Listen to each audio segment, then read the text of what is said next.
So give praise, esteem, and honor to the Most High Yah in the name of Yahushua HaMashiach this day. Let's get this John 5:39.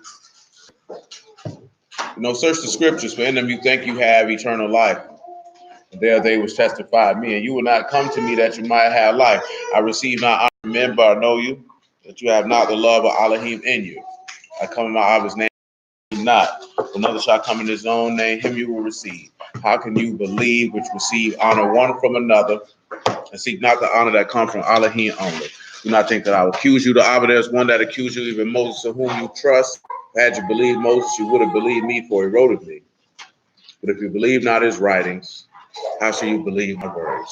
Let's get this Proverbs 11:16 so we can hit the second half. Shalom, man. Hit this second half of the play. Let's hit the second half of the play.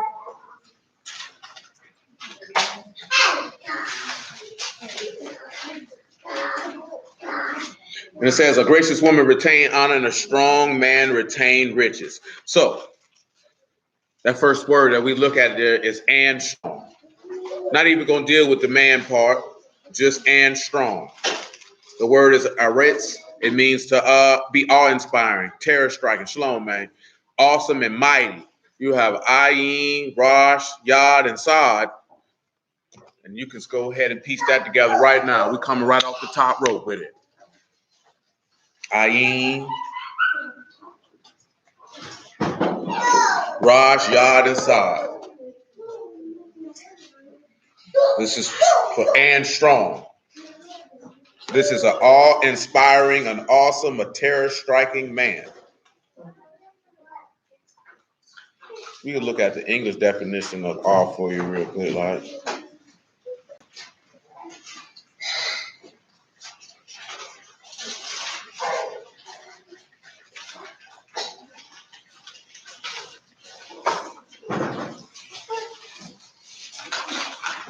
Now, by English definition, it's something that causes wonder or amazement or astonishment as far as synonyms is concerned.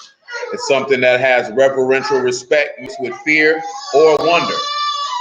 So, with this particular strong man, you have a level of reverence along with the level of fear that goes along with that reverence, and also being amazed at his ability. Notice how they put these two things together, a gracious woman and a strong man in the same sentence.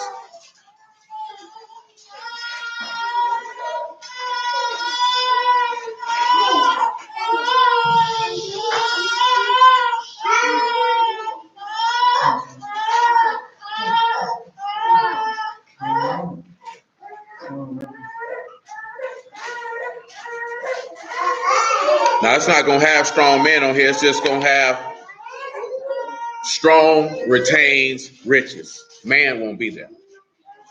So strong retains riches. That's what it's going to say, because man is not going to be there. So does anyone have anything for me with this Ayin, Rosh, Yod, and Sod for this awe-inspiring man? Because we have to deal with the level of what makes him strong. And then, of course, we're going to take that back to look at Boaz, because it made mention that he was wealthy as well as being strong.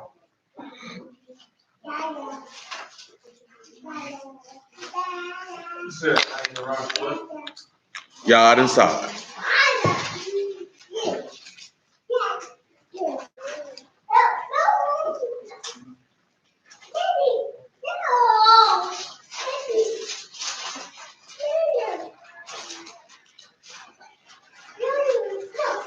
Oh, man. Of course, looking at that, as you've seen with the gracious woman retaining her riches, and also her being a virtuous woman, and all those things that go along with that scenario and in that regard. You've seen with both women who we looked at in that regard, which would be Abigail and Ruth, that both of them had several things in common. The first thing is that their level of fear and love for Yahuwah was at the top. And secondly, both of them were wise and understanding women. Abigail did plainly. Ruth, it was implied based off of her behavior and her speech. Right? It didn't come out and say that she was a wise and understanding woman. She showed you that. Yeah. I got the work of the highest experience to Mm-hmm. So with both of those women, they were also paired to strong men in Yahuwah. Of course, you see that we mentioned that last night. You've seen that in Samuel when Saul did what he did. He said, "You know what? I'm gonna give this to a man after my own heart, cause nigga, you's a fool, cause you didn't want to wait for me. You felt like you could do this on your own time." I mentioned again, let me make sure that y'all understand that key point while y'all putting that together. I mentioned it again. Do you remember what we was speaking at somewhat in the middle and then at the end in regards to prayer and faith without works? While y'all pondering on that, let's just look at faith without works so you can get a scriptural an epistle context of what I speak. Because we gave an epistle context with the prayer. But let's look at James chapter 2. Because a lot of people say a lot of things, and as I mentioned, and I don't really care how nobody feels. They can think and feel however they want to feel. It means absolutely nothing to me. The words say what it says, and a lot of people say certain things in regards to certain things because they don't have any trust, hope, or expectation of reward from Yahuwah whatsoever. So that's why people say what they say. After we read this James chapter 2, we will read Matthew chapter 5, just on general principles. James chapter 2 and about verse 14. And it says, "What do it profit, my brethren, though a man say he have faith and hath not works, can faith save him? If a brother or sister be naked and destitute of daily food, and one of you say unto them, Depart in shalom, be ye warmed and filled, notwithstanding you gave them not those things which are needful to the body, what do it profit?" Now he's giving you a natural inclination. So if you said that you know that this person was hungry and naked and you gave them the word, what gain or benefit did you give to them? You gave them nothing. You know what I'm saying? And I've seen this happen in real life. Like we was at a church talking to these people, man, and dude walked up. This was a Christian church. They invited us to come, but they didn't want to hear no word. That nigga was lying. That nigga said you meet your wife at the well and all type of old stupid stuff. You know what I'm saying? But a dude came up. He said, "I just got out of the hospital, man. I'm diabetic. I ain't got no money. I ain't got no food." And the people looked him in the face and told him Jesus loved him and gave him a hug and told him to leave. You know what I'm saying? No exaggeration. That nigga was looking like, what? You know what I'm saying? He didn't ask him for no money. He was like, man, I just want something to eat. They say, Jesus loves you, brother. We're going to pray for you. You know what I'm saying? And told him to leave. They were right out of ease, man. Matter of fact, Will, that's at that spot. We went and seen them niggas at that warehouse on, what that is, 8th Street? That's where we was at. That's what they did. He said, even so, faith, if it have not works, is dead, being alone. Yea, a man say, you have faith and I have works. Show me your faith without your works, and I will show you my faith by my works. So he say, show me your faith without your works. Who can you think of somebody who said they believe, but yet they did not do what they said that they were told to do, or they didn't have no faith evidenced by their actions?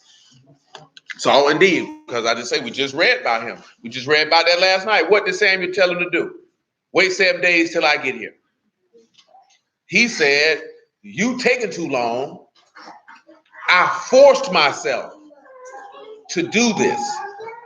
So he said he believed, but his belief didn't have the action of obedience that was attached to your belief. Because if you say you believe, then you're going to obey. What got Moses in trouble?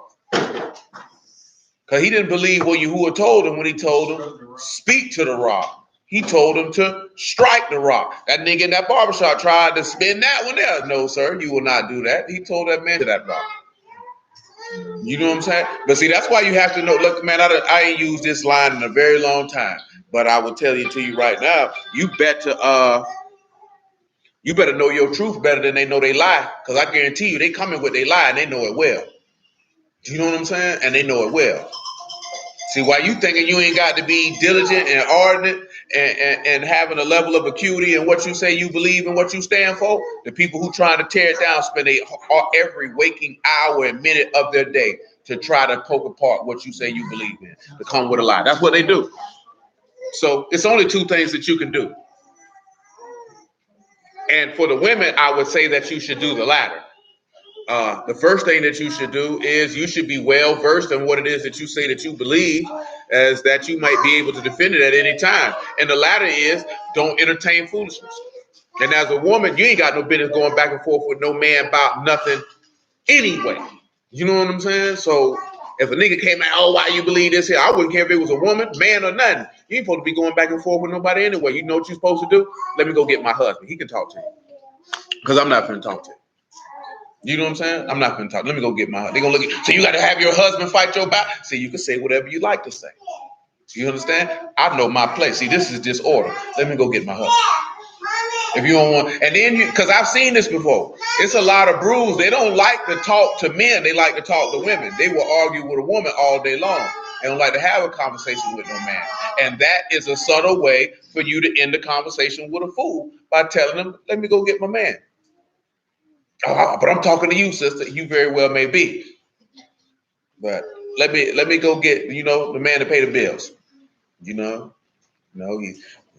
loves me. And what he say? He gives me sleeps and he gives me eats, and you can talk to him. You know what I'm saying? And them niggas will leave you alone. Because most of the time, if you haven't figured that out, the best way to take down a group of people is to go through the woman. Because the woman gonna bring that nonsense to her man. And if he's a weak man, he's gonna entertain her. You know what I'm saying? You ain't never seen nobody in the history of mankind try to destroy a man with another man unless it was a close personal friend. They're going to use a woman. It's a weak spot. Most dudes weak for their women. Nevertheless, well, who can you think of that showed you their faith by their actions? Almost forgot that part. Abraham, Elijah, indeed. And we talked about Abraham last night. And Elijah did as well because he told Elijah. Elijah said, hey, I pray that it don't rain. Now let me ask y'all a question because that's a good point. Elijah prayed that it wouldn't rain for 3.5 years. What action did Elijah do for that prayer to be fulfilled? I mean, but shoot, that's a part of being heard. He didn't do nothing. No, because I seen the brothers say, the brothers were sharing this thing that said, you got to put action behind that prayer. But that's how a lot of people feel, like you just can't pray about it. Shalom, man. Samson definitely put a little action behind it. You know what I'm saying? But a lot of people feel like once you pray for something that you have to put actionable steps towards what you pray for. That's why I mentioned that to you last night to show you that in the text. You are going to your father and asking him for something. Which one of you had ever had to do anything when you asked your father for something? You did not. To do it or he wasn't. You know what I'm saying? And that's as simple as that. Either Yahuwah is going to do it or he is not. Ain't nothing you can do. You can do jumping jacks in the middle of the street. You can say, Daddy, look at what I did. But if he said no, he's not going to do it. This is how people get deceived into believing that when they begin to do something and it begins to go their way, that Yah answered their prayer. You know what I'm saying? No, that's not how that works. That's not ever how that is worked in the context of this book, of his word and the historical accounts of the individuals in here. That is not how that works. What did David do to get delivered from his enemies? Yes, what may I do for you, son? She had her hand raised. So I thought she had a question. Clearly she does not. But what did David, a lot of them songs are prayers that David had fleeing from his enemies, did he not? What did he do to get delivered from the hand of his enemies after he prayed about it? He did absolutely nothing. It was Yahuwah's prerogative to deliver him.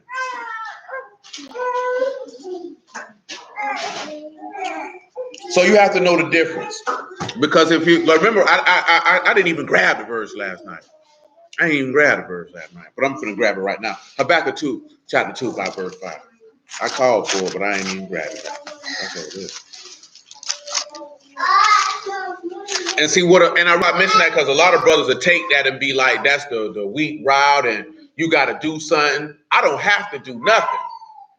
What did he tell when we were leaving up out of Egypt? What did he tell them when we were coming up across that Red Sea? What did he tell Moses? What did he tell Moses to tell the people when Pharaoh then were coming after them and they were finna get ready to cross the Red Sea? Who knows what? Absolutely nothing. You don't have to do nothing, but just sit still. And I'm going to show you that I am your Elohim. That's all you got to do. In some instances, he will tell you to go do something. You know what I'm saying? There's some battles that we fought and he told them, go over here, go over here. What's another an example of faith? You put it in one of your records with Gideon. What's the one example of Gideon showed his faith by his actions? What did y'all tell Gideon to go do? With the camp or the scale, pretty much scale. You know what I'm saying? And then you got the instance where he told him, come down there to that wall. And everybody who did now Gideon could have been like, we need all these people. I'm gonna take them with me. Instead of shoot, the niggas who lap that water up like a dog, send them niggas to the house. You know what I'm saying? Cause I don't need the difference is where we sit back and look at it is y'all didn't need none of them people. I want to do it with 300 people so everybody know I did it. Because if I bring 10,000, y'all gonna say you did it. You know what I'm saying? That's why dudes do that, because they want their esteem and honor and then try to bring y'all on the backside when really you didn't believe and trust in y'all in the least bit. And that's why he just allowed your success to occur. You know what I'm saying? Then your success occurs and you feel like, yeah, he heard my cry. You know what I'm saying? It's not how that works. It's not how any of that works. You know what I'm saying? Nevertheless, I got to get on the actual chapter and maybe we can go forward. It's actually 2:1. That's my apologies. It's not 2:5 in the least bit. He said, I will stand upon my watch and set me upon the tower and will watch to see what he will say unto me and what shall I answer when I'm reproved. See, now what did Yahushua tell you in Mark 13 or anywhere else about his coming, what you were supposed to do? Watch. And then once he said after you watched and you saw certain things, what did he tell you were supposed to do then? Flee and hid it. You know what I'm saying? He didn't tell you to stand behind and fight this person or fight that person if that's the situation you find yourself in. And y'all will, by all means, bust their head to the white meat and go on about your business. You know what I'm talking about? But you have to look at what he told you to do. It's not your battle to fight because you're not going to win that battle. You know what I'm saying? Or when the beast take over, you're going to die. That's just what it is. You know what I'm saying? That's just what it is. You got dudes who really think these people really want to kill us because they're Israelites. And no, it ain't even in that time period. That time ain't even came. These people not thinking about you. These people laugh at you. You know what I'm saying? They laugh at you. They laugh at you because one, they know main reason why they laugh at Israelites. And I told you this before. The main reason is you spend too much time trying to convince them that you are.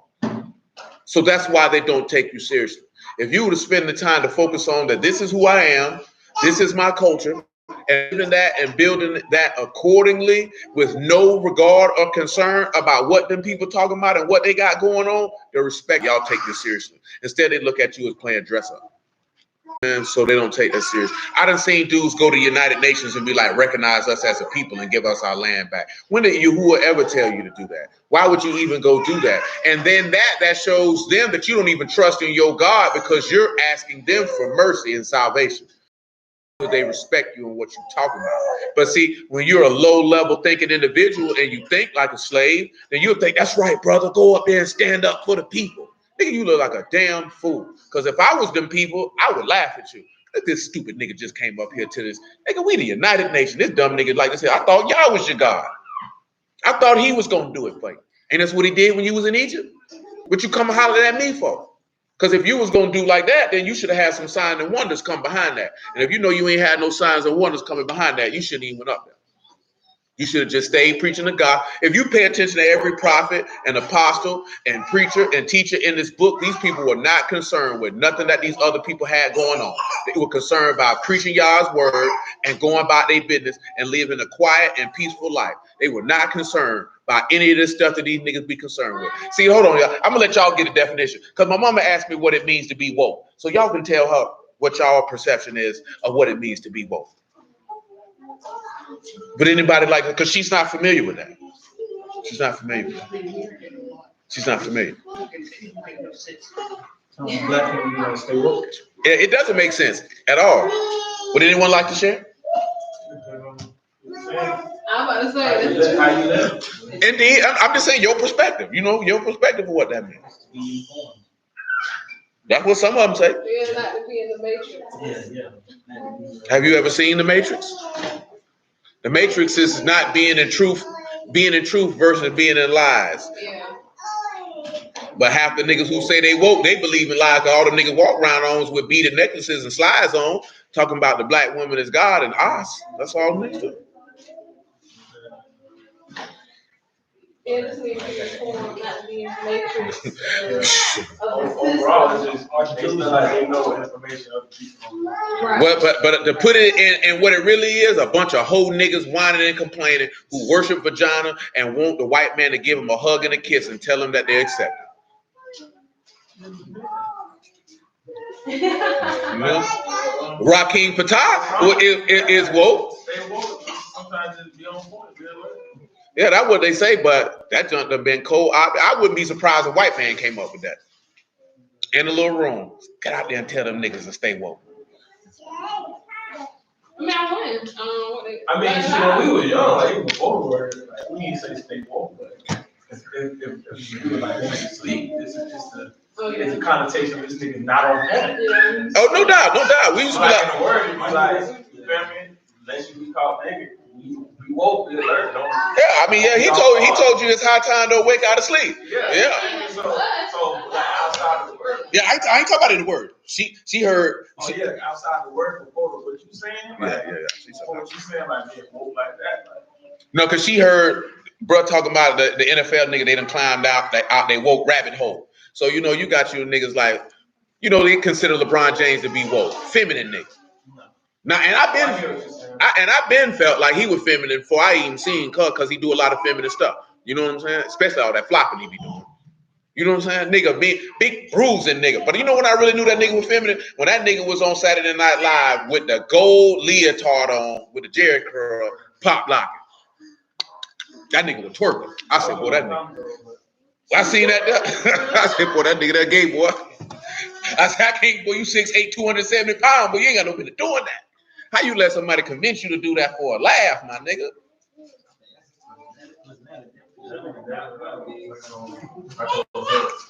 I mean, but look at what he was raised by a woman.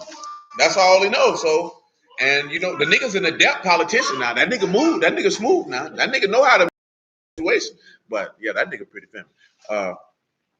Who else would like to hear that's prominent that niggas think is woke? You see, I can mention some nigga, but who that? Oh yeah, David Banner. They love David Banner. I come. No. He ain't no David Banner. No, they niggas. No. See, you talking about interviews? David Banner don't even make music no more. Yeah, that's what I said. Oh, he's the icon. Yeah, Umar Johnson. This brother just here. He'll say polite. He wasn't never really no entertainer. Yeah, he talking about entertainers. Because entertainers before now they work. Nigga Umar before. Oh yeah, Monte said they definitely think Jay-Z woke.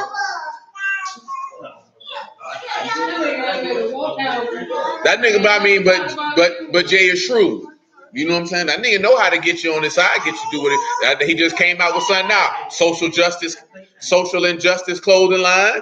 And a doggone, we gonna put out some social injustice music and we gonna eat. But it says it's a nonprofit, but 9 times out of 10, he probably put himself in that nonprofit to get himself a salary.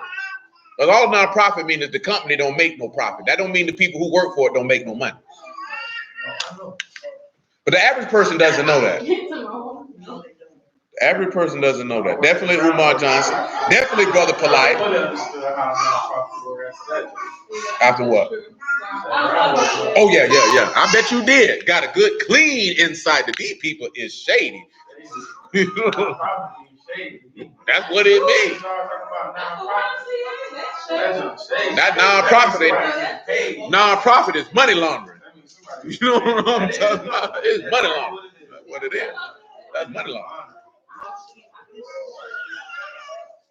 But I didn't want y'all to sit back and look at that, understand that what that means.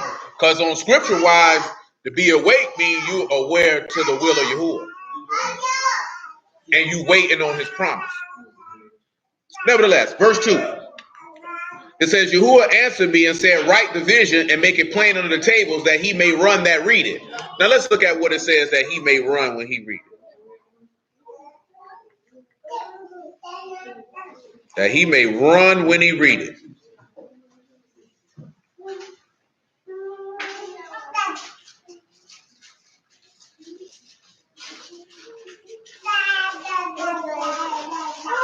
That word is ruts, and it literally means to run. You have Rosh, U, and Sod. So what is that telling you? That's the way that's secured to the highest. That's what you need to, when you read it, you need to go ahead and secure yourself to that way and run it. And what did Paul say? That to run this race with patience. See, this is a marathon, it's not a sprint. See, of course, because you live in a society that propagates and pushes self-aggrandizement and instant gratification, a lot of people don't have the patience to bring forth things. When he told you that seed would fall in the good ground, he said it would bring forth fruit if it understood the word and kept it with patience. He also said that I would keep you from the hour of temptation who kept my word with patience. See, that's one of the biggest things that most people lack.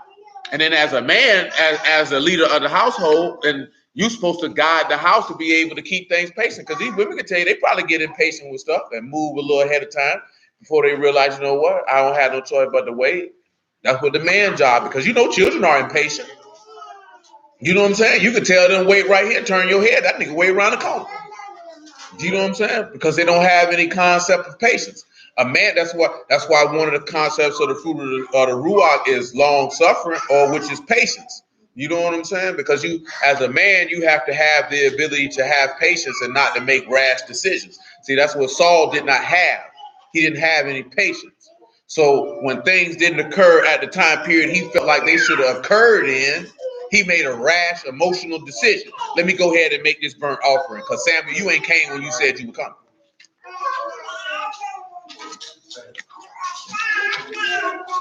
Let me grab this word for read.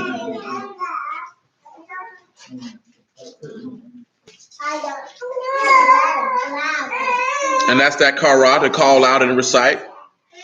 Kuf, Rosh, and Aleph. I think we just used that word that night. Say, for the vision is yet for an appointed time, and at the end it shall speak and not lie. Though it tarry, wait for it, because it will surely come. It will not tarry. And this is, again, another example about what we did with Saul. See, Saul felt like, okay, now the time for the vision to be fulfilled. He ain't came, so I don't have to wait anymore. He didn't believe it, because he didn't come when I felt like he should come. And notice right after he did what he did, who popped up? Samuel popped right up. He ain't even had, if you would have waited just a tad bit longer, you would have been fulfilled. Because the key point is how Samuel ended the conversation. He said, well, your kingdom would have continued forever, cuz. So that means the Messiah would have came out of Saul's line if he could have just waited 5 minutes, 10 minutes. That's a big of a thing that he missed out on, because he couldn't wait. Because he felt like, well, you said 7 days. He ain't made it back. The people talking noise.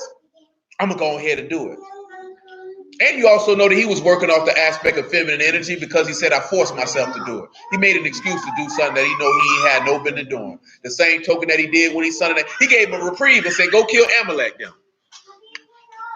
And then he didn't even do that and had the nerve to come back and say, I did what you told me. He said, well, what's up with them sheep out here, bro? Oh, the people wanted the best of this here. That's what they wanted. Oh, really? Let me converse with my boss for a moment. I'll get right back with you. You know what I'm saying? You have to be able to do that. That's an important aspect of the word. You say, behold, his soul which is lifted up is not upright in him, but the just shall live by his faith. And that's what a lot of Hebrews chapter 11 is about. And that ignorant nigga tried to go through that. Who can recall some of the words for faith that's in our language? Who can recall what some of them are? The moon is one. About 2 more. Yes, I am. You with the shenanigans. Who can think of another one? It's 2 more. You got a Muna. You got a Ma. And you got Amon. You know what I'm saying? And each of them mean the same thing, but have differences as well. And then, there's differences for the word hope. And we showed the brother, like I said, because he tried to make, you know what the common conception that faith is that you believe in something that you can't see, and you just believe it just because you believe it. But you remember that Yahuwah is a man. You know what I'm saying? So when we talk about a man who moves off empirical data, Something that you can tangibly see and touch. Like when he told Moses, I'm going to deliver you up out of here. Did he not sit down with Moses and show him what he was going to do? Brought Aaron around, and Aaron came and he showed him, and then what did they go do? They went and showed the people what Yah showed them. The instance, remember, because what is in Isaiah 46, well, Isaiah 48, and it's in John 13. He said, I tell you what's going to happen before it happens, so when it comes to pass, you know that I am he. That's why he does that. So I'm going to tell you what's going to happen before it happens, so that nobody will be able to tell you otherwise that they are the living God. It's me. Nobody else has the ability to do this. That's why he said, go talk to your idols and ask them. Let's see if they can tell you. You know what I'm saying? See, individuals don't see that. So when you see that this man, that's why there's nothing when you talk about faith without works. Faith is, I told you something. Will you do according to what I told you? Because if you don't, then that shows that you don't believe in what I promised you. Period. You know what I'm saying? Because if you did, you would have done that. That's why Abraham is always the number one example in the text, because ain't too many people finna get up and leave their whole family and where they live for their entire life and go somewhere and they don't know where they're going. Or they don't even know why they're going. You know what I'm saying? Much less the fact that you are old and he tell you and your wife gonna have a baby, and you know that that's absolutely a small thing for him to accomplish. So you proceed to do the things necessary to produce a child. Nevertheless, back to James chapter 2.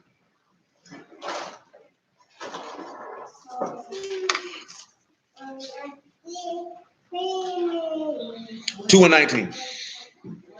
James 2:19.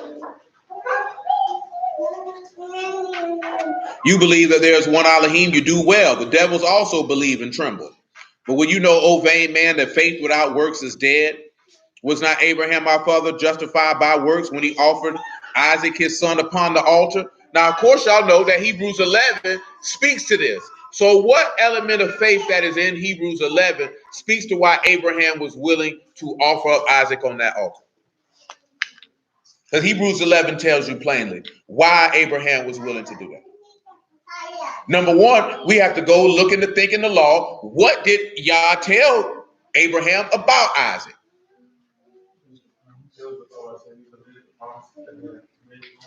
So in that regard, he told him that in Isaac, your seed is going to be called. So Hebrews 11 tells you why that Abraham was willing to sacrifice him. Who can recall what Hebrews 11 said, why he was willing to do that? Well, let's go look at it. No. He wasn't gonna give him another seed. That's the meaning of Seth. Hebrews chapter 11, about verse 17.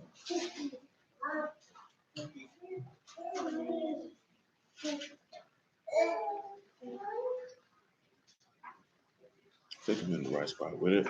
But it said, by faith, Abraham, when he was tried, offered up Isaac, and he that received the promises offered up his only begotten son, of whom it was said that in Isaac shall thy seed be called, accounting that Elohim was able to raise him up even from the dead, from whence also he received him in a figure. This is why he was willing to do it. You told me in Isaac my seed gonna be called, so that's what it's gonna be. And if I sacrifice him, I know you'll raise him from the dead, because if you don't, then you lied to me. Absolutely, because he believed in the resurrection, because you done lied to me.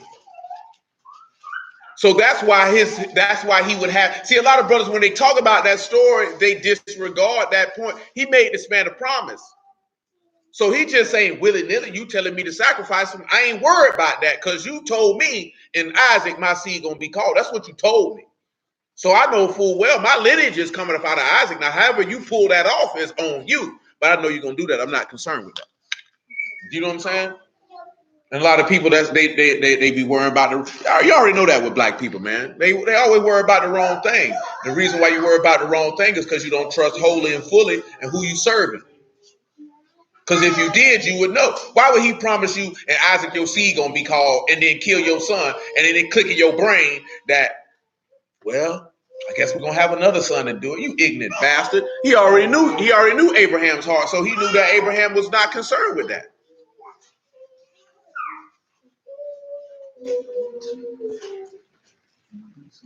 Verse 22. See you how faith wrought with his works. By works was faith made perfect. And the scripture was fulfilled, which say Abraham believed Elohim, and it was puted unto him for righteousness, and he was called the friend of Elohim. You see now that by works a man is justified, and not by faith only. Likewise, also was not Rahab the harlot justified by works when she received the messengers and had sent them out another way? But why did Rahab send the messengers out another way? You know, not exactly. Different reasoning. Why would Rahab even be willing to spare them and send them out? Because she said she had already heard of Yahuwah and what he did in Egypt, and she wanted to roll with them. So she had heard and believed. So when they came through, she like, oh no, ain't no pressure, man. Them people gonna come over here and try to do this here to you. You need to go out this way.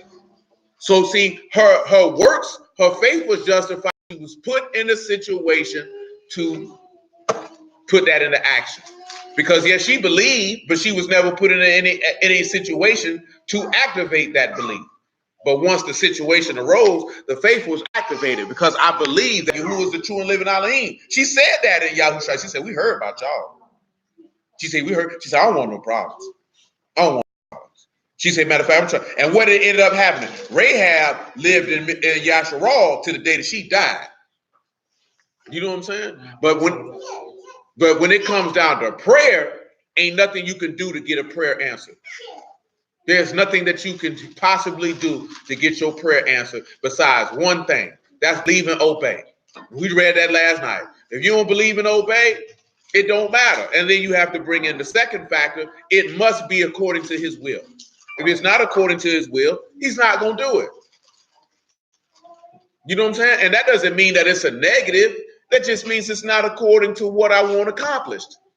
And that's it. If I want that accomplished, I'm going to do it. Matter of fact, what it is I'm thinking about in my head, man. Oh, John chapter 15.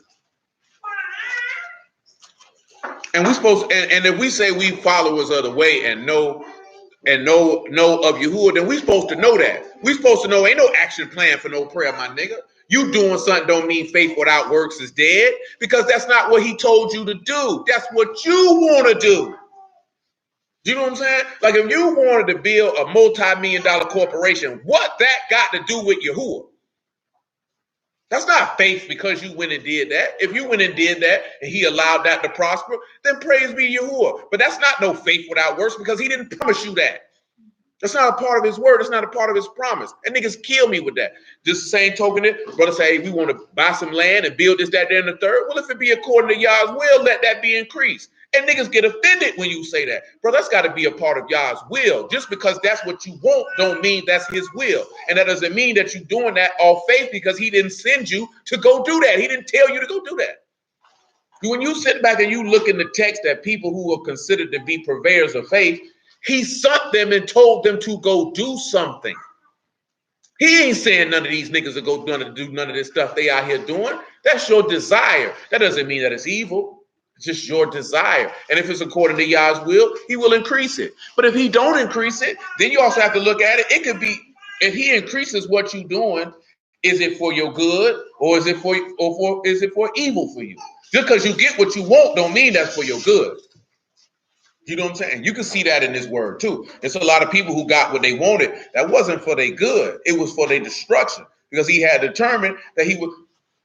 Proverbs 30, and we mention it regularly from time to time. What did that man ask? He said, give me bread convenient for me. So I was talking to my homeboy about this yesterday. He said, Dad, don't let me be poor now unless I steal. And then I take your name in vain. He said, don't let me get no riches either, lest I get fooled and forget Yahuwah and say, who is Yahuwah? Because at the end of the day, what does the law tell you about obtaining wealth? He says, Yahuwah to give you power to obtain wealth. And sometimes he keeps stuff back from people because he know it will destroy you. This is why he told through the mouth of Paul, he said, for the love of money is the root of all evil. And he said, many men have pierced themselves through with many sorrows, and not to follow after that, but to follow after righteousness and shalom and kadash and this, that, and the third. That's why he told you that, because that, now money doesn't change anyone. It just reveals more of who you already are. And I knew that before the world. You know what I'm saying? I seen people who were nasty niggas, and when they got more money, they were more of a nasty nigga. You know what I'm saying? If you was a simple person before you had money, you're going to be a simple person when you get it. You know what I'm saying? Like Warren Buffett strikes me as that was a simple man to begin with. Do I believe that man ride around in the 1980s Honda Accord every day? Absolutely not. But he might drive it around in his spare time. You know what I'm saying? This is an 80-year-old man. You ain't finna convince me that this man ride around in the Honda. But you could tell he don't care nothing about that because he probably never did. You know what I'm saying? Then you got some white folks who got money. They care about that before they got it, and they care about it when they get it. You know what I'm saying? And there's nothing wrong with that. But who you are is who you are. And that money's going to magnify who you are. You know what I'm saying? And some people can't handle it because when you get a lot more money, it gives you more options.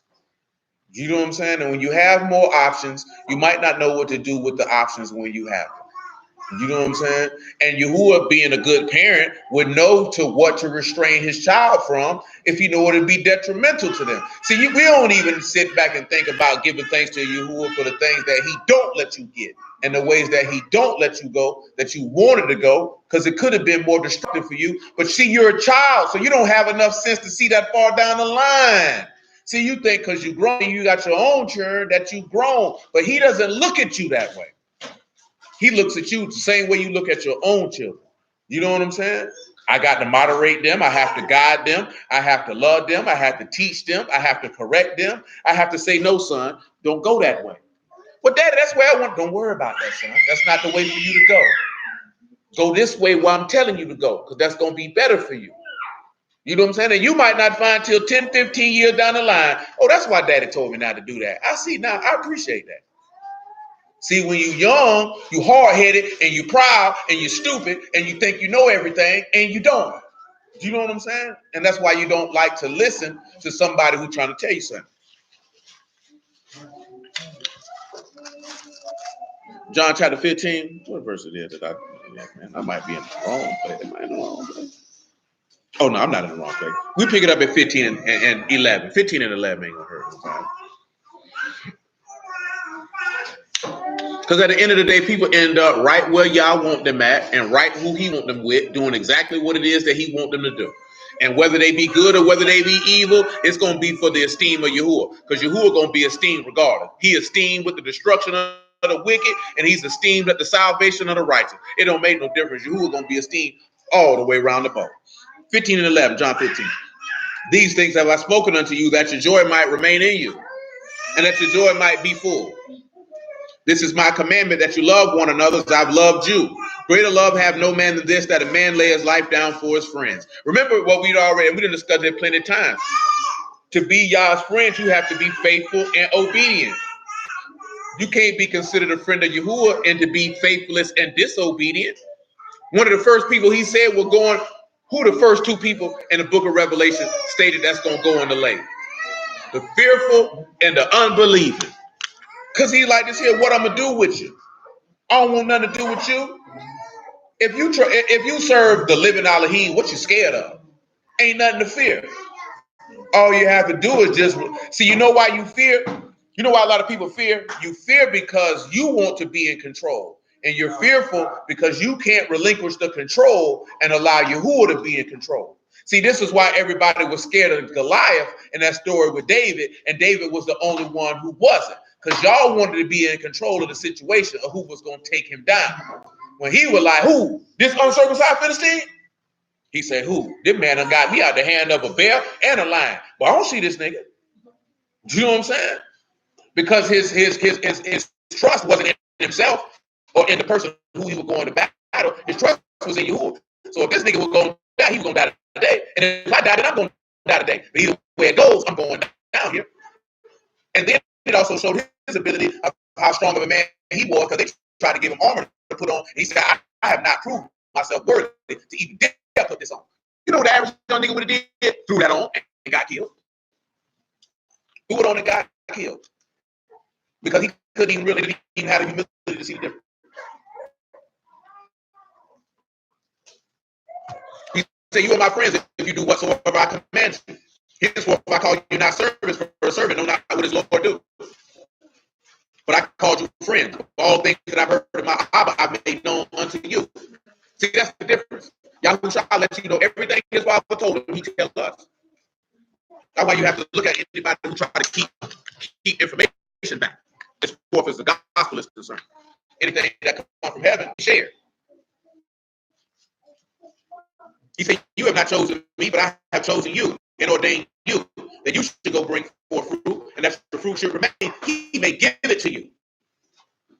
You know what I'm saying? Now, he said, whatever you ask, that he may give it. There's nothing, anything that they had to do to and accept it. You should know in 18, it says, if you regard iniquity in your heart, your will not hear you. You understand? And we already know what he said in John 9. You don't hear the presence of sinners. But he said, he that does his will and a worshiper of Elohim. This is who he is. What father would hearken to a disobedient child? Nothing but a damn fool. You know what I'm saying? You don't teach a child anything by rewarding them for disobedience. All that does is reinforce in their mind that they can be disobedient and get what they want. And that causes them to be entitled. Because then they begin to believe that they are supposed to get whatever they want, no matter how they behave. You know what I'm saying? You don't reward disobedient behavior. You don't reward disobedient behavior. Because Yahuwah don't reward disobedient behavior. He never has and he never will.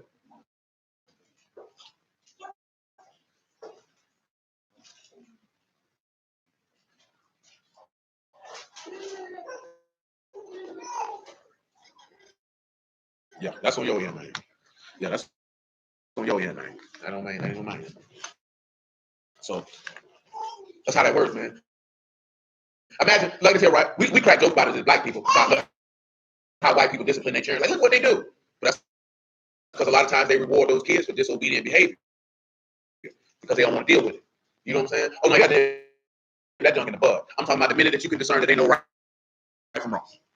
You know what I'm saying? The minute you can discern that they know what they're doing, I wouldn't care if you seen them what they were doing at 4 months. I mean, you got to whoop them, but they got to be corrected once you can see that they understand that they know what they're doing. You know what I'm saying? And you cannot be rewarded. I will not reward you. You know what I'm saying? Because that's when they will continue. That's the same tokenness on the level of a woman, because a woman tries you like an adolescent, like a teenager would. If you let her do some foolishness and you give her what she wants, then what will you do? Some of y'all have been in that situation. You better not been in that. Everybody take their belt off and whoop your head. Being fast. Being fast. You know what I'm saying? But y'all women know that if you dealt with a dude and you acted a plumb fool, and he gave you what you wanted, that emboldened you to continue to act that way because you knew you would get it. You know what I'm saying? And also, what does that also occur to happen simultaneously? Your respect level for that man begins to do this. Because you know that there's no way in the world that this nigga should put up with this bullshit. You know what I'm saying? And that's what a lot of women do. Same thing that children do, because that's just testing boundaries. Let me see what they get away. Because at the end of the day, that woman and that child are only focused on one thing, and it's what they want. So they don't care about what they have to do to get what they want. You know what I'm saying? And like I say, when that man or that parent yields to what it is that they want, it emboldens them to be entitled, that they're supposed to get what they want when they want it. And if they don't, it's a problem. You know what I'm saying? And you can't tolerate that. You got to drop kick him in the mouth and put her out. You know what I'm saying? You take your son and kick him dead in his chin. Bop. What's wrong with you, boy? Bop. That's why we tell him, because we can't get like maybe throwing tantrums because he's good for it. He wants son, you doing this here, you doing that there. Can't get to him because that's going to entitle him.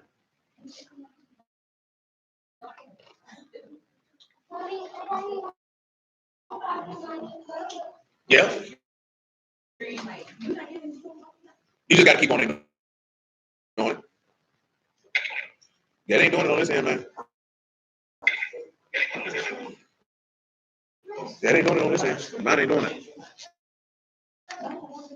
No, it doesn't. So all that is that, and it comes into the execution of patience. You can't allow his pestilence to frustrate you. You have to continually day in and day out. Well, nigga, what it is because the crying seed, it bothers you. You have to ignore that nigga. You know what I'm saying? You have to develop. See, everybody don't have to develop that skill, but you have to develop that skill to where a crying child does not bother you, to the point that this nigga could be sitting right here screaming and hollering, and then you just like to say as if he's not even there.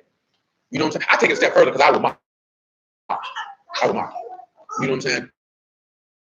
Because I just enjoy mocking small children when they act like a fool. Because I want them to see how stupid they look. Respect that you gave him up and not turn around. And you learn the hush. See, he's at the stage of his physical development. He doesn't have impulse control.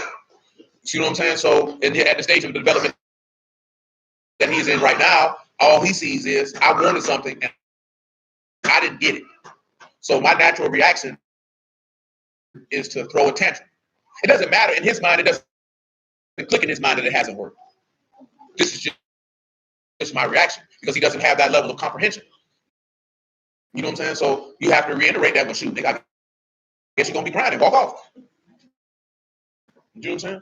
And that's it. He may after a while, they'll put two and two together. Look what we just talking about my little cousin. That nigga been doing the same thing Mark been doing. This nigga's 15. This still ain't working for him, and he's still doing it. You know what I'm saying? Straight out, that nigga's 15. And it still don't work for him. Because that's the mind of an adolescent. Because an adolescent and a woman like to test boundaries. Let me push this boundary and see if you'll capitulate to my demands. And you have to be firm and not do it. You know what I'm saying? Because guess what? If you was a woman with acting a fool and trying to push your man to do something, he told you no and he told you no, your respect level for him is going to be here. And your sexual arousal level for him is going to be here. Because if he was to do the opposite, this would go down and you would ration it out. You know what I'm talking about? And you would not respect him in the least bit. You know what I'm talking about? Because you be like, no, this nigga here weak. See, women say, I want me a man to spoil me and give me what I want, but you're lying though. You want to see, you're supposed to spoil nobody. Because the book already showed you that. Y'all spoil, y'all raw, and what happened? You went to smelling yourself. So he said, you know what? I got to take everything from you, make your ball headed home. And he literally said that, so I'm not making that up. Because he literally said he'd make all your hair fall off. You know what I'm saying? After I take everything from you, you'll be bald, and whatever was a sweet smelling smell, there would be stink. You know what I'm saying? Because clearly you don't know how to act when I keep it a buck with you and keep you fly, keep you fresh, and get you stuff on the strip because you my woman, because you ain't got no sense. You know what I'm saying? So that's already been shown. That's why you have to. That's just a little bit of wisdom. See, that's that simp training they tell you like this here. Like, I seen the brother say it last night, and when he said it, I didn't heard him say it before though. And I ain't never really think about it. When you get into something and you say something about women as a whole that they don't like, what's usually the first thing women say to you in response? He wasn't lying to because I've seen plenty of them do it. You know the first thing they say, Callie? What's the first thing they say? What about your mama? They try to take that woman try to come in. Oh man, I don't know what to tell you, man. They all say that. I'm not sure. Probably the broadband in here. Strong look. It ain't buffering on this one. Yeah, I can see the audio messed up. I can get that. It's just got a delay. That's what it looks like. Y'all just got a delay. But yeah, you know why women say what about your mama? Well, hold on, y'all. Let me just start.